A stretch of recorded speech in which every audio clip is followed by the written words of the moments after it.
વડોદરામાં ઈંધણનો જથ્થો વિપુલ પ્રમાણમાં ઉપલબ્ધ હોવાની જિલ્લા તંત્રની સત્તાવાર જાહેરાત. વડોદરા જિલ્લા વહીવટી તંત્ર દ્વારા ઈંધણની અછત અંગે વહેતી થયેલી પાયાવિહોણી અફવાઓનું સત્તાવાર ખંડન.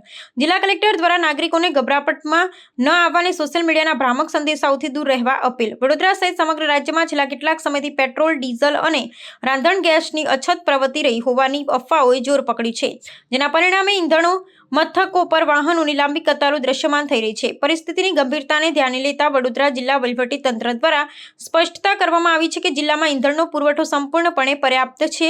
સત્તાવાર યાદી મુજબ રાજ્યની તેલ વિતરણ કંપનીઓ પાસે ઈંધણનો પૂરતો જથ્થો ઉપલબ્ધ છે અને વિતરણ વ્યવસ્થામાં કોઈપણ પ્રકારનો વિક્ષેપ પડ્યો નથી.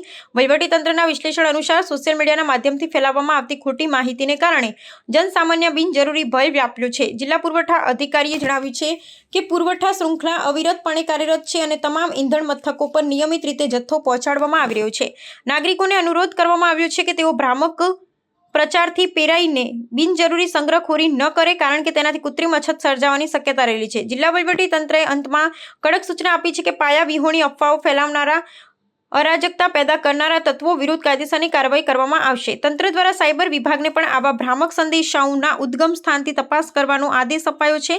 નાગરિકોને માત્ર સત્તાવાર સરકારી માધ્યમો દ્વારા જારી કરાયેલી માહિતી પર વિશ્વાસ રાખવા અને અફવાઓ પર પૂર્ણ વિરામ મૂકવા માટે સહયોગ આપવા વિનંતી કરવામાં આવી.